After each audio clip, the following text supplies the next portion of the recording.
On this episode of Pistonhead Garage, I'm installing some rear overfenders on my Skyline.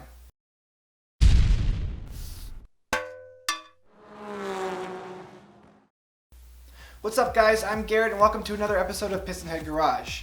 So a while ago I ordered some rear overfenders for my car and they finally arrived. I'm really excited to put them on. They are used but they're in pretty good shape. They got a few scuffs but not too bad.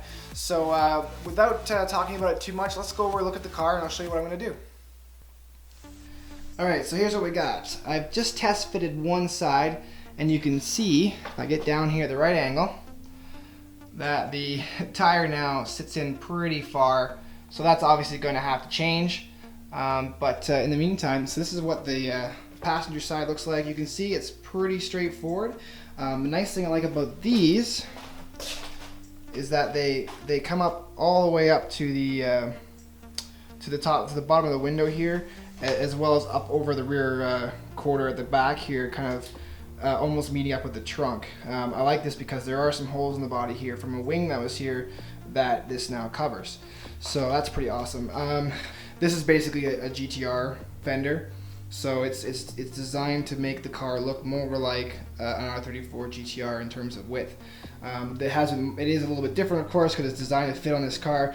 Down here it does curve in a bit faster, or a bit sooner I should say, when it comes into the rear bumper, but it will work with a GTR rear bumper and look awesome. It will also work with GTR rear taillight covers, which I also have, and that will be going on a different project. But so basically what you gotta do first off obviously is just kind of test fit it, lay everything out, kind of see where things are gonna go. And this one looks good. These obviously, like I said, they're used. They came off of a car that already had them on there, so I know they're gonna fit fine and they're gonna look good. So basically what we come to now is just having to hack up the fender underneath here, so that way I can bring the tire out without it rubbing on the inner fender lip that's existing on the car. So let's take this fender cover off and look at that. Okay, so here we have the over fender removed. This is the factory fender, and you can see the lines are basically the same, except that with the over fenders they come out about an inch or so. To bring it closer to the overall width of the GTR. And you can see that these wheels and tires are actually already poking out a little bit because they are designed to fit on a GTR. So that's part of the reason why I'm doing this. Part of the reason, of course, is just because it looks badass. So what I have to do in order to make these not hit this when I hit bumps, because this car will be lowered a little bit more, is this needs to be cut out. And that's sort of standard practice when you're doing this. So what needs to happen is basically take a line from here, sort of an arch like this, down to about here, and then just cut that whole piece right out. Now the problem with that, of course, is now you have not only a cut line with bare metal, but there's actually two pieces to this fender. It comes into the inner wheel tubs and attaches down here at the fender lip. So when we cut this, there's going to be this extra lip down here exposed. So what we do in that case is you slot, well, there's different methods of doing this, but the method that I'm going to be using, because I don't have a welder and I have varying experience with this sort of thing, is take the inner lip, you slot it so to make it easier to bend, and then you bend the inner lip over the outer lip. And then once that's all been bent over, basically you fill all the gaps and everything with seam sealer or any kind of adhesive or any kind of silicone to basically keep all the dirt and all the moisture and everything out of here, so that way it doesn't rust. And then what I'm going to do to add protection to that is I'll spray it with several coats of bed liner on the inside here, and I'll probably even coat it out here as well, because it'll be covered by the over fenders.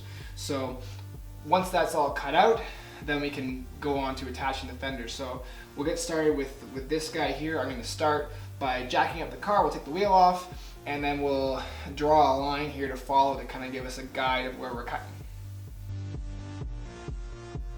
As usual, make sure you're using a jack stand whenever you jack up your car. You definitely don't want this thing falling on your foot.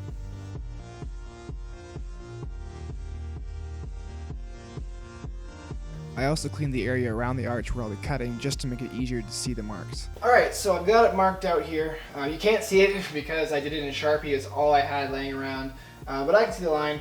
So I'll just show you. It goes from here, right above where the fender meets the bumper, and it basically comes along here like this, down to here, and then straight down to about here. So I've only got about this much coming off right now, and I don't want to go much further than that. I don't want to cut into this line if I don't have to. But the nice thing about doing it this way is that if I decide I need more room before I fold the inner fender up, I can cut this up further a little bit. Basically, if you're doing this as well at home, this is at the part where you can now take a grinding wheel to your beautiful car. For cutting out the fenders, I'd recommend using a 3-inch cutoff wheel shown here. You could use other tools, but I find that this is precise and quick, so it's good for this job. I started off by cutting over the line that I marked out to make it easier to see. The sparks were kind of covering up everything else, so it was hard to find where the line was. Once I had the base line ground out, I then started at one side and worked my way across, cutting out the outer lip. Once the outer fender was cut through, I bent it down, and then using the 3-inch cutoff wheel, I cut the excess off.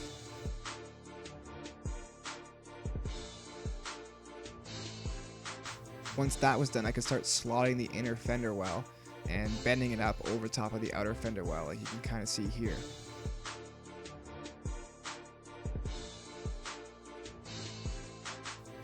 Once I had hammered the inner fender out to meet the outer fender and folded the lip over, I then sanded the outer lip and part of the paint to help give the silicone something to seal to.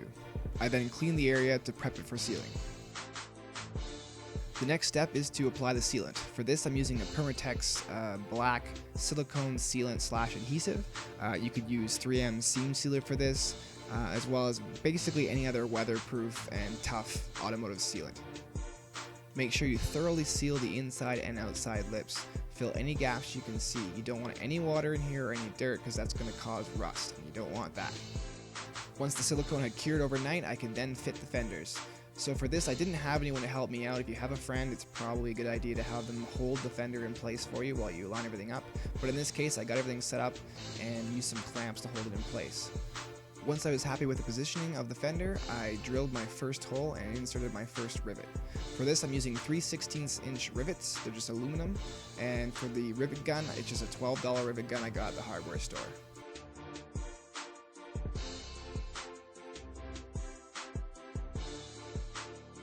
The way I did it was starting at a corner and working my way left to right, and then from the bottom, left to right as well. I'm not sure if there's a special way you're supposed to do this to keep things from buckling, but I assume that working from one point outward would be the safest bet.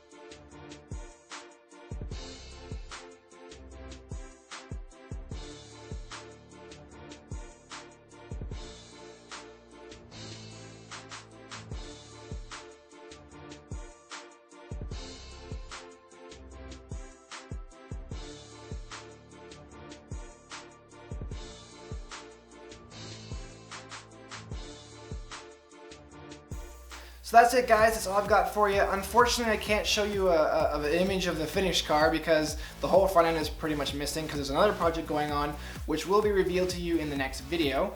So stay tuned for that. But in the meantime, if you like this video, make sure you hit the like button and subscribe to our channel. Make sure you share it with your friends.